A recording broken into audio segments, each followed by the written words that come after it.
se transmite en la costa este de los Estados Unidos de América por el canal 513 de Time Warner en los estados de Nueva York y New Jersey, y por el canal de AT&T para los estados de Massachusetts y de Maine, y las ciudades de Nueva York, New Jersey y Boston.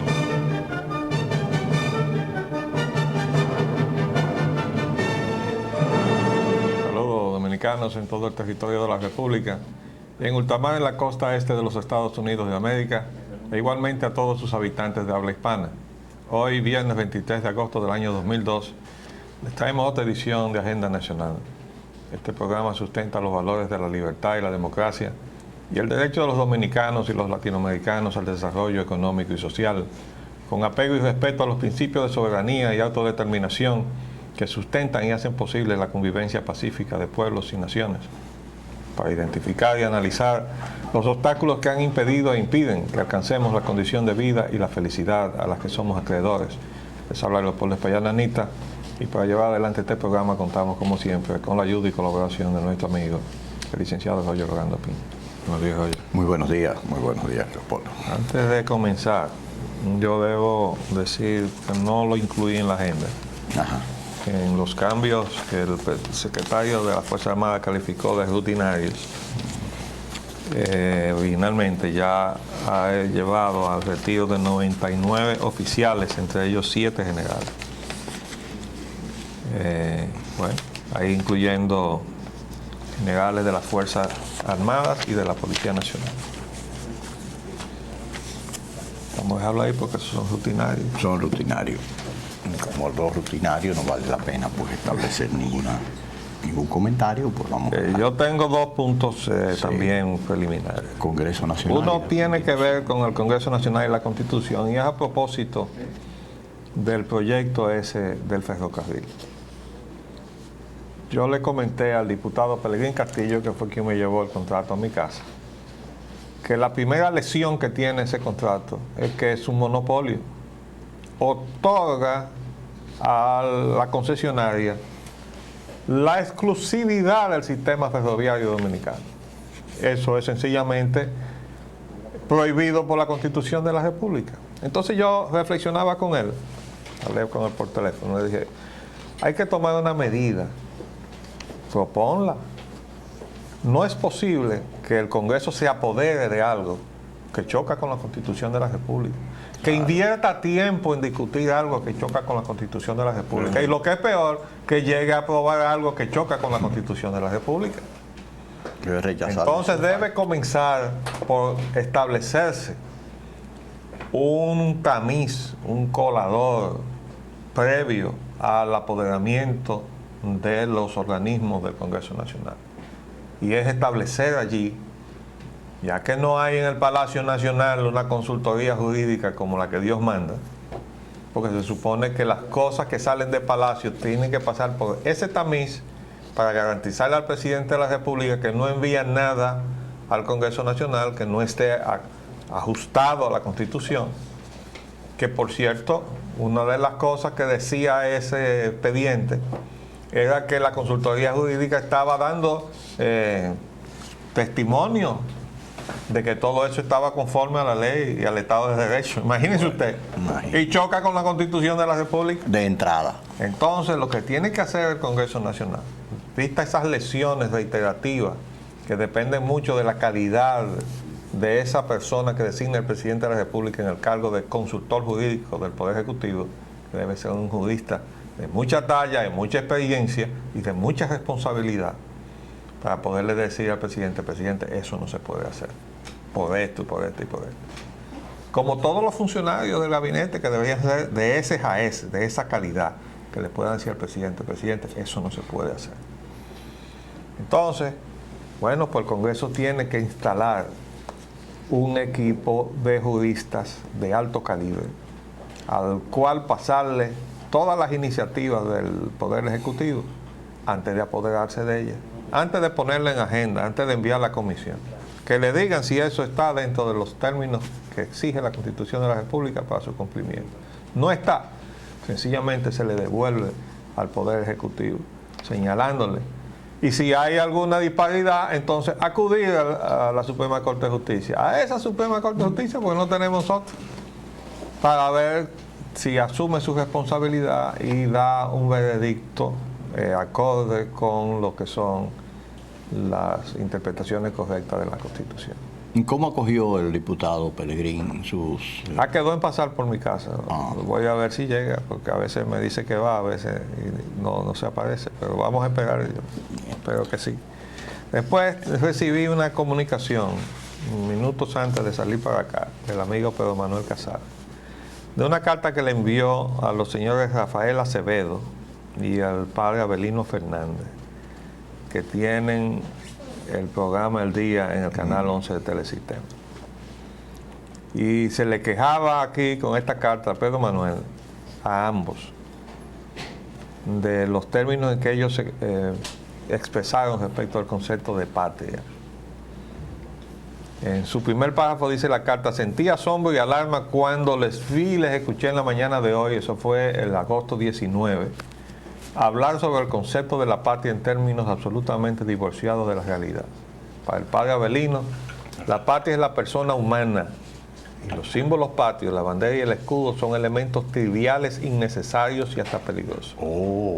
Para Rafaelito Acevedo, un viejo y querido amigo, la patria no tiene que ver con el territorio ni con los recursos naturales, sino que es una cuestión meramente espiritual. Bueno, yo al padre Abelino le tengo que decir que primero usted es extranjero. Y yo quiero decir que aquí en este país hay muchos extranjeros que han hecho de esta su patria y quieren este país más que muchos dominicanos que nacimos aquí y sin embargo no.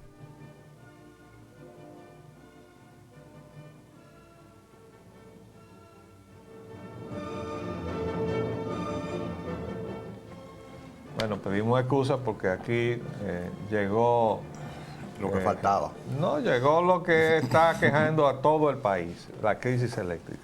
Bueno, ya volvió. Y decíamos, estábamos comentando acá, que al padre Abelino, que es un extranjero, debía ponerse un zipper en lo que respecta a comentar o tocar siquiera el tema que tenga que ver con la nacionalidad o con la patria o con lo que son los intereses de los dominicanos. Debía ser respetuoso de la acogida que le hemos dado en este país. Y quería decir, y quiero reiterar, que me consta que hay muchos extranjeros que han hecho de esta su patria y quieren este país más que muchos dominicanos. Pero hay extranjeros que obviamente no vienen a contribuir nada. Y esas expresiones, nada menos que en boca de un sacerdote, traen demasiado desorientación a una juventud que ya de por sí viene desorientada por muchas otras cosas, en las cuales también es responsable la propia Iglesia Católica, nuestra iglesia, ¿verdad? Por todas aquellas cosas que han hecho crisis ahora mismo en los Estados Unidos, ¿verdad? Entonces esa juventud desquiciada, desorientada, no se le puede venir a decir ese tipo de cosas.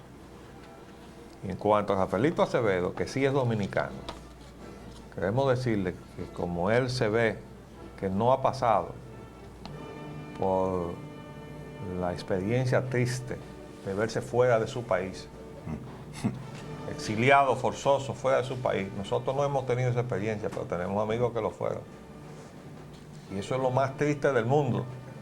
Cuando usted se ve fuera, lejos de su patria, para que él se exprese en los términos de que es una cuestión meramente espiritual. Cuando usted está fuera ya, entonces usted comienza a sentir un vacío muy grande. Entonces sí, es espiritual, pero esa patria es esto, esta realidad donde nosotros estamos. Sobre todo cuando se ha visto forzado a alejarse de la familia, ya no solo de la patria en sí. No, porque la patria es nuestro suelo, es el suelo donde usted nace. Y si usted no le tiene amor al suelo donde usted nace, usted no vale la pena que tenga la nacionalidad dominicana, quien sea. No nos estamos refiriendo al caso de Rafaelito. Pero si eso es lo que él cree, nosotros creemos que él anda muy mal. Ojalá que no sea una tergiversación de lo que él expresó, pero esto es lo que nos dice aquí Pedro Manuel Casal en su carta, que recibimos minutos antes de venir para acá. Y no lo podíamos silenciar. Pues adentrémonos ahora a los temas rutinarios de nuestra agenda nacional. El petróleo y combustibles. No, la tasa de cambio. La tasa de el cambio dólar primero. supera los niveles de antes de inyección. La última cotización, y eso lo recoge bueno, hay dos informaciones, una del Nacional de ayer tarde y una del periódico Hoy de Hoy. Dice que la cotización estaba entre 18.60 y 18.75. Y el periódico ayer tarde decía que había subido 20 puntos después de la inyección. Porque dice, prima del dólar incrementa hasta 20 puntos. Y ahí dice que se llegó a cotizar hasta 18.60. Pero dice el periódico hoy que no, que ha llegado de 18.60 a 18.75, dependiendo de que se trate de una cotización de transferencia o si se trata de transacciones en cheques, etcétera, o en efectivo. Vamos a ver los otros puntos. Petróleo y combustibles. Bueno, esto queríamos comentarlo por las referencias que se hicieron en el día de ayer en boca del actual presidente de la refinería de petróleo y de la secretaria de Industria y Comercio, que están haciendo un escalceo hablando de que viene un aumento del petróleo. Yo quiero hacer ciertas consideraciones. En primer lugar, darle la información. El periódico nacional de ayer tarde trae las informaciones bursátiles y quiero insistir en eso, que una cosa es la cotización en la bolsa, otra cosa son los precios de contrato, que son los suministros a mediano y largo plazo que contratan de un país a otro país, los estados o las empresas. Entonces no se trata de lo que se llama mercado de ocasión o spot, ¿no? Sino estamos hablando de suministros contratados. Y estos son precios de bolsa. Dice en Londres, el Instituto de Petróleo de Londres, el Brent a $27.50 el barril. Y la cotización de Wall Street para el West Texas Intermediate, el ligero, estaba en $29.24 del dólar el barril. Y ayer decíamos que la franja de los 25 a los 30 dólares es un precio normal en términos de lo que es el petróleo. Que de ahí para abajo, de ahí para arriba, estamos en el plano de la normalidad, anormalidad. Pero no se puede ahora usar el precio que tiene, que está dentro de esa franja, y sobre todo que ese es el precio de las cotizaciones de la bolsa, donde se especula, para entonces decir que eso va a afectar los precios del suministro de la República Dominicana, porque eso es hacerle el juego a los intereses de la petrolera, que viven exaccionando dinero del bolsillo de los dominicanos. Pero quería decir lo siguiente, eso que está sucediendo en las bolsas, los escenarios bursátiles, no es más que una táctica llevada a cabo por el gran negocio petrolero, que desde luego tiene un gran representante en el propio presidente de los Estados Unidos. El mejor que pudo haber tenido. Porque la posición agresiva del gobierno de los Estados Unidos, por boca del propio presidente Bush, contra Irak, amenazando con una intervención, una invasión o un ataque frontal de Estados Unidos a Irak, ha creado ese desajuste en los precios petroleros.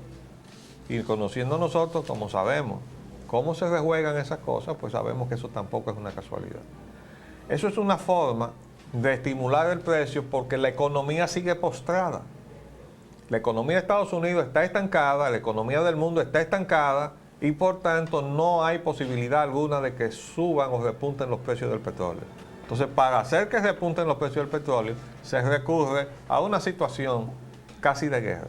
Pero quiero decir, y esto viene más adelante, que eso ha provocado una reacción enorme, que ya comentaremos. Mientras tanto, tenemos que decir que de acuerdo a los datos que saqué del internet, esa política y los efectos negativos en la propia economía de los Estados Unidos, porque si se sube el precio del petróleo, se está subiendo todos los costos operativos de todas las empresas productivas de Estados Unidos que trabajan necesariamente con petróleo, más las repercusiones indirectas que tiene ese incremento en todo lo demás. Bueno, la tasa de aprobación del presidente Bush ha bajado de 76% en el mes de junio, y estamos en agosto, a 65%. Y antes de salir para acá estábamos viendo en la televisión unas manifestaciones violentas en la ciudad de Portland, en Oregon, porque el presidente Bush está ahí en un evento donde él está en campaña, ayudando a los candidatos republicanos. Republicanos, para noviembre. Pues óigame, el pueblo se les revolteó ahí. Y ahí estaba la policía repartiendo palos y todo, porque había unos manifestantes. Y yo alcancé a ver una pancarta. ¿Qué decía? Es la economía, estúpido. ¿Recuerdas ese eslogan? Sí. Eso se lo sacaron al padre del presidente padre de Bush después que él triunfó en la guerra del Golfo Pérsico. Y le hemos estado diciendo aquí respetuosamente al presidente de los Estados Unidos que tiene que ver en la experiencia de su padre. Cuando él terminó la guerra de tormenta del desierto, el puntaje que tenía era igual o superior al que tenía el actual presidente inmediatamente después de los hechos de los atentados. Y la economía lo derrotó. Hizo que un desconocido gobernador que se llamaba Bill Clinton lo derrotara en las elecciones. Bueno, pues le hemos estado diciendo al gobierno y al señor presidente de los Estados Unidos que esa actitud de permanente alerta contra posibles atentados innecesariamente divulgados, cuando en lugar de poner en alerta sus mecanismos de defensa, Claro. sus organismos de inteligencia, Toda etcétera, su estructura. se le dice al pueblo norteamericano, Ahí viene. estamos esperando un ataque, pero sin decirle de dónde ni cómo, etcétera. Entonces eso lo que hace es que mantiene la economía paralizada. Si usted a esa situación le entra un incremento del petróleo, preocúpese que la economía no habrá forma de levantarla. Y eso va a tener entonces su precio o su costo político. Vamos a ver, vamos a seguir. Ahora vamos a adentrarnos a un temita que está muy en boga ahora mismo y que va a permanecer durante algún tiempo. Se llaman los Juegos Panamericanos aquí, en la República Dominicana. Dice el señor José Joaquín Puello, el doctor José Joaquín Puello, que no hay posibilidad de quitarle la sede a la República Dominicana. Y también dice que el informe que le ha llevado a la ODEPA, allá en México, es convincente. Y dice, por otra parte, que sigue el bombardeo previo a conocer ese informe. Todavía no se ha conocido allá en la ODEPA. Y Vázquez Raña revela que fue negativo el informe, desde luego. Puello no quiere pelear y afirma que los Panam irán a República Dominicana porque el señor Vázquez Raña hasta llegó a decir que habían 3 ciudades que estaban listas para llevar a cabo los Juegos ahora mismo. En cualquier momento. En cualquier momento. Bueno, simplemente queremos decir que este problema que se echó arriba el gobierno dominicano innecesariamente e inoportunamente, además está teniendo otra repercusión, y es que de acuerdo con otros titulares de la prensa de hoy, los Juegos Nacionales, que son parte de la preparación para hacer un buen papel en los Juegos Panamericanos, están paralizados. O sea, los preparativos de los Juegos Nacionales, que a su vez han exigido otra enorme inversión que no estaba prevista. Entonces, como nada está previsto, porque nada se planifica, pues entonces hay que estar dando saltos, buscando recursos que no estaban programados para entonces satisfacer una cosa y la otra, pero como no alcanza la sábana para tapar del todo, cuando usted jala para acá, para tapar esta parte, se le salen los pies por allá. Ahora, buscando los recursos para los Juegos Panamericanos, no hay recursos para los Juegos Nacionales. Si no hay Juegos Nacionales, el papel que vamos a hacer en ese evento va a ser triste, ¿verdad? Bueno, pero sigue José Joaquín diciendo que no, que todo está bien, que para adelante. Él está midiendo el aspecto material de los Juegos y no se está dando cuenta Desde el principio, que está lo decía. montando el escenario de un enorme fiasco para la República. Un prejuicio de todo tipo, hasta político para el gobierno, sí, que nunca se percató No, de eso. porque él le está asegurando. Esos juegos los va a inaugurar el presidente Mejía. Parece como si eso fuera parte de un esquema que tiene otro propósito, ¿no? ¿Sí? Como traer mucha gente aquí y desde aquí con esa, la atención, tribuna, esa plataforma de todo el mundo fijado en la República Dominicana, pues dar ambiente a otro tipo de cuestión Mire, política. Yo oí una observación esta mañana, y me permite un breve Sí, segundo, cómo no. sobre ese tema. Que dice, mire, la improvisación, es decir, la falta de preparación y de capacidad y de planificación de toda esta cuestión, en todo lo que se refiere a la logística, el transporte, otras cosas. Señaló un punto a la persona a la que oí en televisión, que yo dije, oye, pero eso es muy cierto. Dice que se necesitarán por lo menos 100 camarógrafos de televisión para todas y cada uno de los eventos que se van a celebrar, que van a estar dispersos en varios puntos del territorio nacional, para divulgar aquello a los medios internacionales vía satélite. Pues no hay ni 20. ¿De dónde van a sacar los otros?, dice él. Bueno, déjalo ahí y vamos a ir adelante. Temas nacionales. El caos de la crisis eléctrica, ese sí es bueno. El desafío al señor presidente de la República. Increíble. Párate ahí para explicar por qué le pusimos como título el desafío al presidente. Ayer, al circuito de nosotros, a las 1:30, nos suspendieron el servicio. Cuando yo llamo, como hago sistemáticamente, porque yo soy de los ciudadanos que no estoy resignado de estar apagado en este país, sobre todo si nosotros pagamos, y llamo para que me digan por qué no tenemos energía. Y siempre tienen un pretexto. Que estamos, se cayó un circuito, se disparó, hay un disparo de causa desconocida, o se produjo una caída de un poste, o estamos podando. Entonces se cogen 4 horas podando. Bueno, ayer me dijeron con toda claridad, ustedes tienen entre 9 y 10 horas de apagón. ¿Cómo? ¿Y por qué? Me dice, crisis financiera. Y ya, primera vez que dicen abiertamente que están dando apagones por el problema financiero, lo cual es un desafío al decreto del presidente de la República, porque cada vez que ellos me dicen, que estamos podando, yo les digo, eso no es cierto, ustedes lo que están es violando el decreto del presidente. Y lo dejamos ahí, pero yo le digo lo suyo, ¿no? Bueno, pues ayer me dijeron, no, esto es por la crisis financiera. Vamos a hacer un paréntesis y volvemos.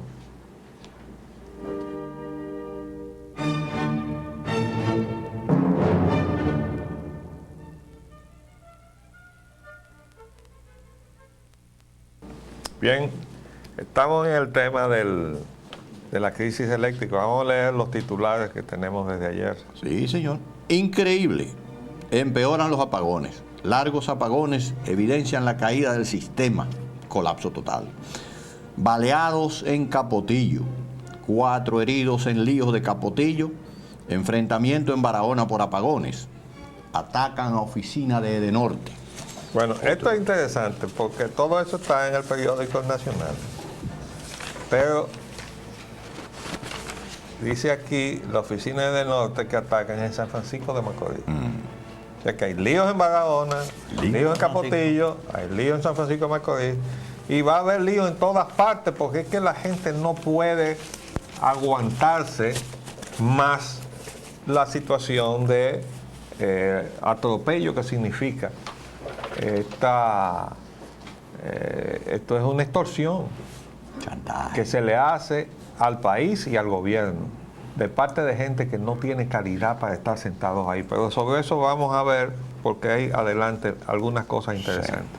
Pero ahí viene otro titular que dice 2 policías heridos a tiros en Capotillo, 1 muerto y 14 heridos y críticas por apagones. Esto de policías heridos está indicando un factor agravante de la situación. Significa que en los barrios hay gente armada que está dispuesta a intercambiar disparos con la policía. Eso es grave. Vamos a seguir. Artículo sobre la República Dominicana. La luz de la República. Bueno, esto me lo llevó Luis Díaz, jefe de finanzas. Me lo llevaron ayer. Esta es una revista que se llama Cambio y es una revista española. Y esta es la edición de diciembre del año 2001, o sea, del año pasado. Y esta edición está en gran medida dedicada a la República Dominicana. Hay un gran reportaje a la República Dominicana.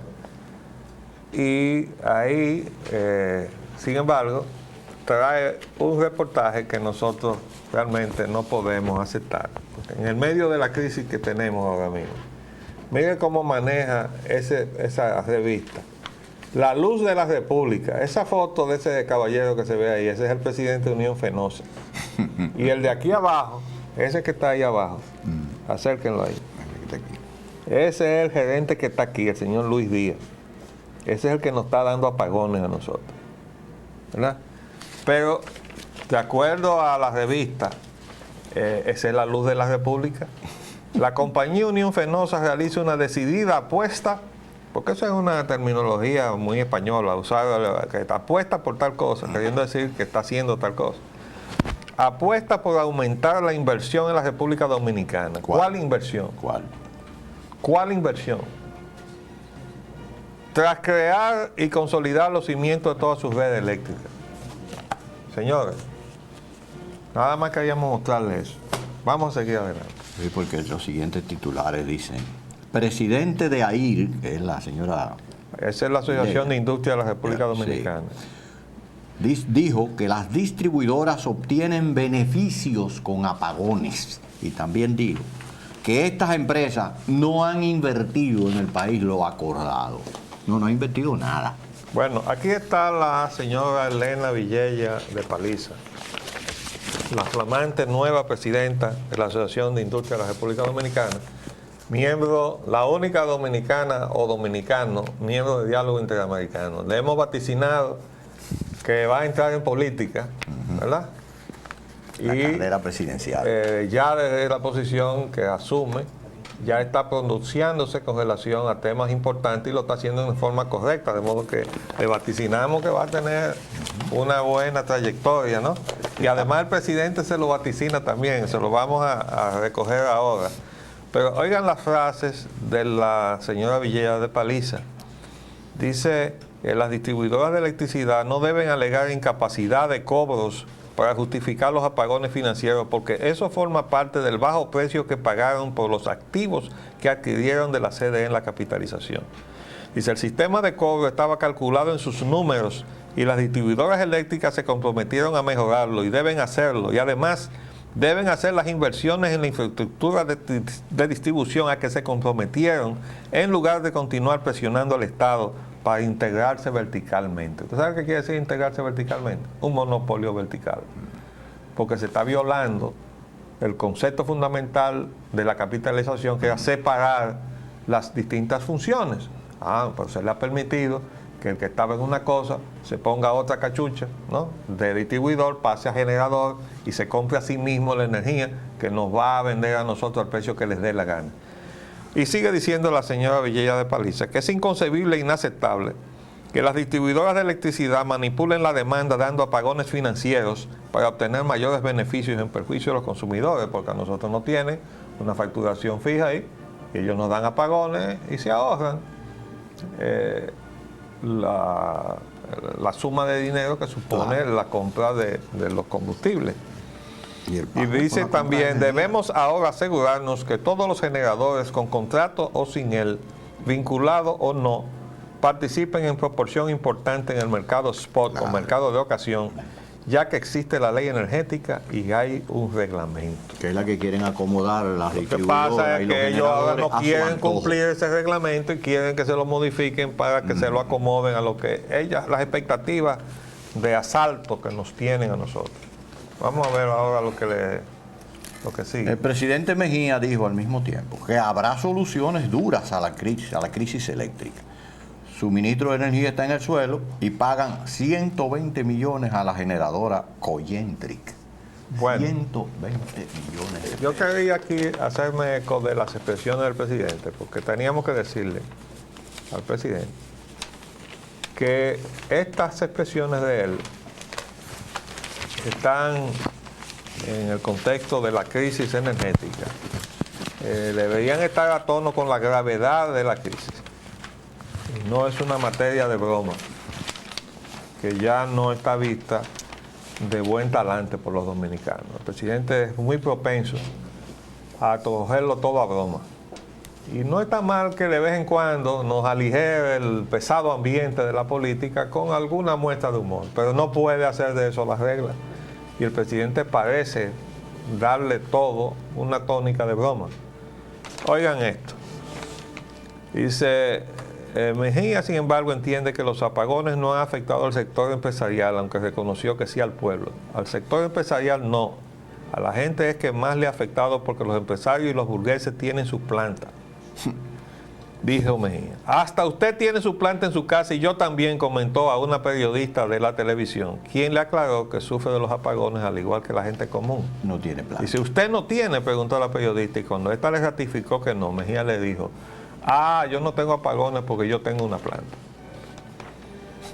Y en otra oportunidad, en un momento, dice, al final el presidente Mejía tomó a broma las preguntas de periodistas en torno a la crisis energética. Presidente, los apagones, ¿qué vamos a hacer con eso?, le preguntó un reportero. Ponerte a ti al frente de la Corporación Dominicana de Electricidad para que la quiebres en 2 días, respondió sonriente. Bueno. Presidente, en Capotillo ya va un muerto y 14 heridos. Mientras tanto, esto no es un asunto de broma, presidente. Y además las empresas estas lo están desafiando. Están desafiando su autoridad porque usted dictó un decreto que prohíbe los apagones financieros y lo están haciendo y además lo están admitiendo públicamente. Ya le dicen a uno descaradamente, esto es la crisis financiera. Como diciendo, no tenemos nada que ver con las disposiciones del gobierno dominicano. Nosotros no podemos admitir eso, presidente. Este país no puede admitir eso. Y si a estos señores hay que sacarlos de este país, vamos a sacarlos. En 1863 sacamos a los españoles de aquí. Eso fue la restauración de la República. Después hay otra referencia suya al discurso de la señora Elena Vilella de Paliza. Dice, la señora Vilella de Paliza calificó de lamentable la propuesta de reforma tributaria que el gobierno ha planteado al Congreso y la consideró una iniciativa que desvirtúa la esencia de nuestra estructura impositiva y afecta a la competitividad empresarial. Eso es lo que le hemos estado diciendo. Eso es parte del paquetazo. Primero, el de diciembre del 2001, el presidente por ahí no nos ha escuchado. Entonces ahora se insiste, porque son los mismos asesores, el paquetico. Entonces sigue desviado porque trae la misma tónica del paquetazo. Sí, absolutamente. Pero oigan la reacción del presidente. Muy bueno fue la respuesta del presidente Mejía cuando los periodistas preguntaron su reacción en torno al discurso de la nueva presidenta de la Asociación de Industria de la República Dominicana. Y dice lo siguiente: Elenita es una mujer muy inteligente. Yo espero mucho de ella y el país. Sus planteamientos son muy buenos. ¿Ustedes recuerdan lo que yo dije de que ella tenía un futuro político? Bueno, ahí se lo está diciendo el presidente, nada menos. Pero que acoja los planteamientos de Elenita, si son muy buenos y son tan positivos, sí, son tan beneficiosos para el país. Lo interesante es que la crítica que le ha hecho de una manera muy franca en su discurso, él considera que el discurso es muy bueno. Vamos a ver, ¿verdad? Entonces, con relación a Cogentrix, yo quería decirle lo siguiente. Nosotros seguimos dando palo de ciego. Porque, ¿qué sucede con Cogentrix? En estos días había salido este titular. El contrato de Cogentrix compromete al gobierno. Problemas con la generadora de San Pedro de Macorís. Pero resulta ser que, de acuerdo con el internet, Cogentrix ya no es Cogentrix. Miren lo que dice aquí. Aquila compra a Cogentrix Energy. Dice Aquila Inc., una comercializadora y propietaria de utilidades de energía, acordó comprar la Cogentrix Energy Inc. por 415 millones en efectivo. De dólares. Casi, de dólares, el doble de la capacidad de la generadora de energía. Quiere decir que Cogentrix ya no es Cogentrix. Entonces nosotros le estamos pagando 22 millones de dólares. Es exactamente lo mismo que se hizo cuando se proclamó la quiebra de Enron, la matriz del Smith Enron, y nosotros, después de haberse anunciado la quiebra, nosotros le pagamos 16 millones de dólares al Smith Enron, ¿verdad? Ese es el problema nuestro. Con respecto a este mismo tema, para terminar en este ámbito, el gobierno abonará 35 millones a los generadores, pero estos son de pesos. No, de dólares también. 35 millones de dólares a los generadores. Sí, eso bueno, es. A ver si nos dan un poquito de luz y hay por lo menos... élo ahí. Bueno, llegó, ahora fue que llegó la luz. Bueno, mira, El discurso del presidente, Sí. vamos sobre ese tema nuevamente, porque el Sí, el discurso fue presidente- muy amplio. el presidente Mejía, bueno, pues, disparó su discurso la semana pasada y nosotros lo comenzamos a analizar en el día de ayer. Y estamos en el punto donde él está hablando de que hay necesidad de ajustarse. Y dice esta frase: hay que adecuar nuestros gastos y nuestros ingresos a niveles compatibles con la sostenibilidad financiera de la nación. Estamos totalmente de acuerdo, presidente. Pero eso no se va a lograr mientras no se trabaje de una manera estricta con el presupuesto de la nación. Mientras el instrumento de fiscalización de todo, ingreso y gasto, no sea el presupuesto de la nación, mientras se siga improvisando, mientras todo se esté haciendo al margen del cumplimiento de la ley de presupuesto, entonces no va a poder haber control de nada. Y dice aquí, en el primer semestre de este año, los ingresos del turismo y las zonas francas fueron inferiores en 300 millones de dólares a los del mismo periodo del año pasado. Si los ingresos que recibe el país bajan, los gastos deben bajar. Si los gastos no se reducen, el déficit produciría una pérdida de reservas, una devaluación de la moneda, una presión para obtener financiamiento externo adicional o una combinación de los resultados anteriores. Presidente, el problema es el modelo de esa acción que tenemos. Nosotros tenemos abierta la puerta con la derogación de la ley de inversión extranjera y ninguna otra disposición restrictiva, porque es decir, no hay ninguna otra, no se ha establecido nada que venga a suplir o de alguna manera a subsanar la situación creada por la derogación de la ley 861. Y entonces los capitales que entran a este país a llevarse todo lo que puedan, como han venido las distribuidoras, entonces no tienen tampoco límite ninguno para ir al mercado y coger los dólares que ingresan incluso de las remesas de los dominicanos Sobre ausentes. todo, son los líquidos. Pero ahora es nada menos el Banco Central que le tiene que dar dólares para que se lo lleven, porque eso fue lo que hizo el Banco Central con los 50 millones de dólares que inyectó la semana pasada. Lo inyectó a 18.30, con eso no contribuyó a que bajara la tasa, pero le puso 50 millones en la mano para que quienes necesitan dinero en dólares, al precio que sea, para llevárselo, se llevaran los 50 millones que eran de la reserva del Banco Central. Entonces, ahora está planteado eso, ¿eh? ¿Qué vamos a hacer con esta situación? Mientras se le esté dando vuelta al asunto de que el fondo de todos los problemas es el modelo económico, que es un modelo de esa acción, no vamos a tener respuesta, presidente. Ese es realmente el fondo del problema.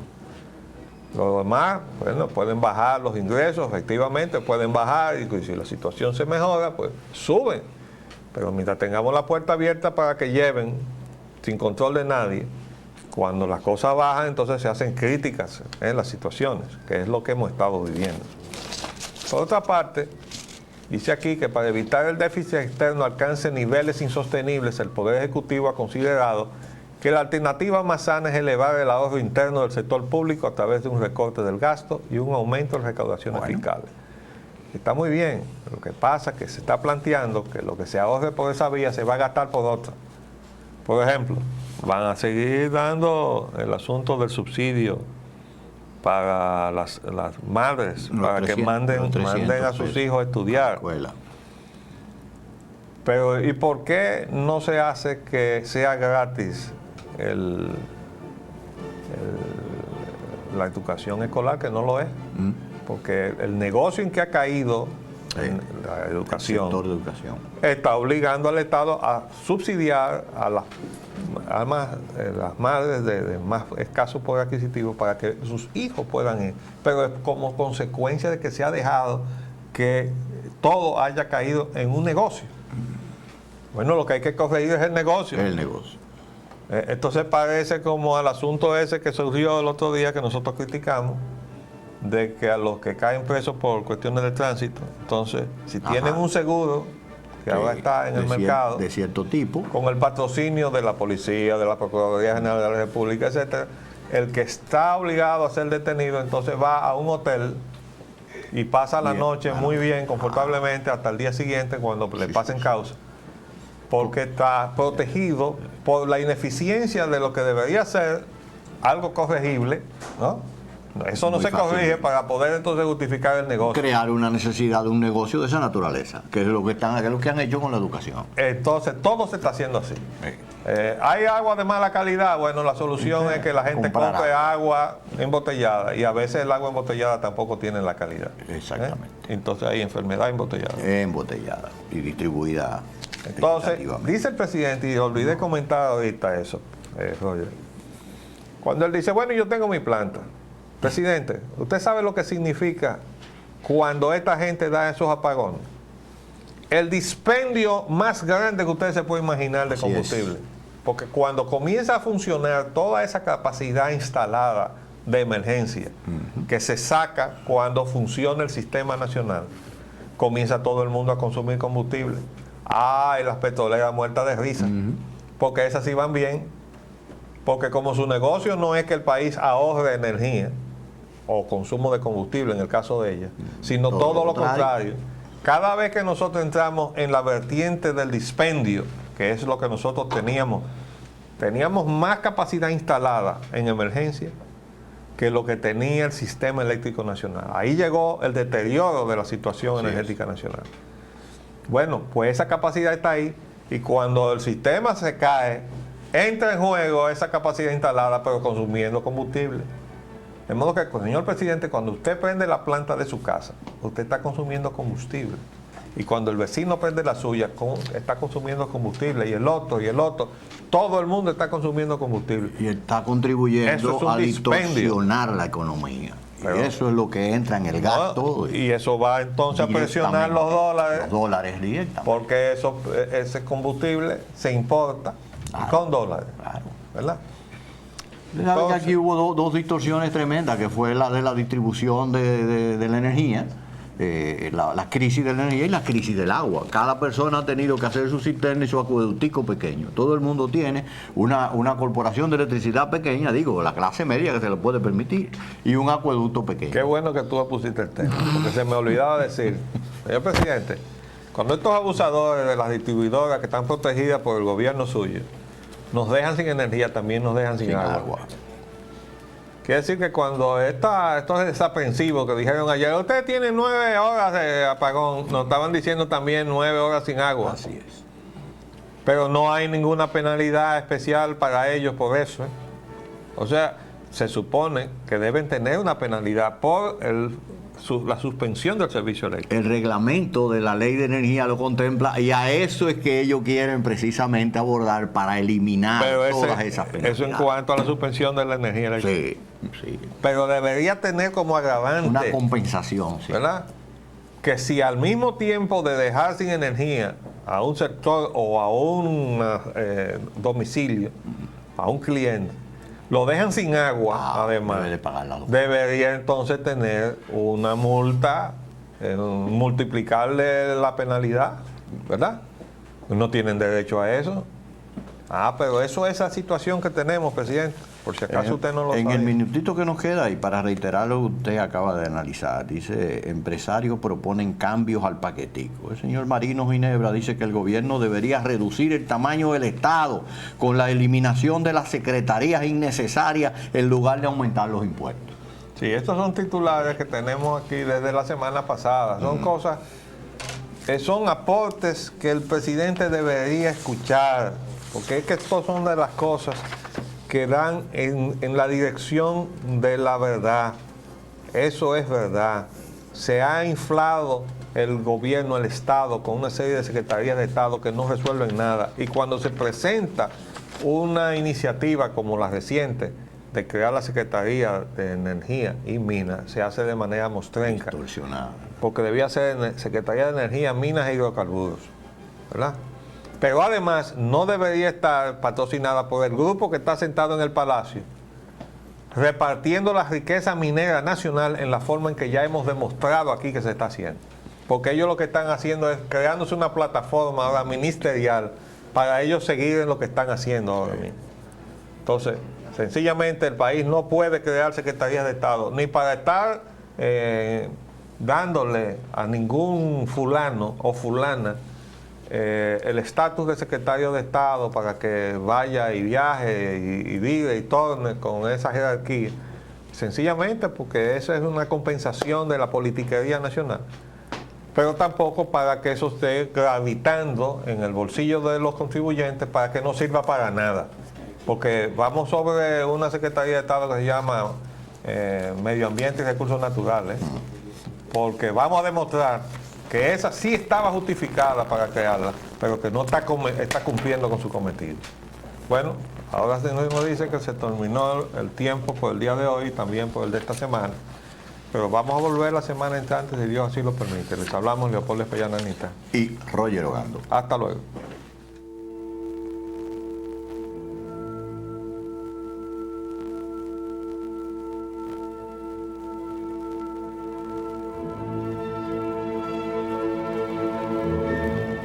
Nacional les llega en vivo de lunes a viernes de 11 de la mañana a 12 meridiano y es grabado y retransmitido de 12 a 1 de la madrugada por esta misma emisora. Se transmite en la costa este de los Estados Unidos de América por el canal 513 de Time Warner en los estados de Nueva York y New Jersey y por el canal de AT&T para los estados de Massachusetts y de Maine y las ciudades de Nueva York, New Jersey y Boston.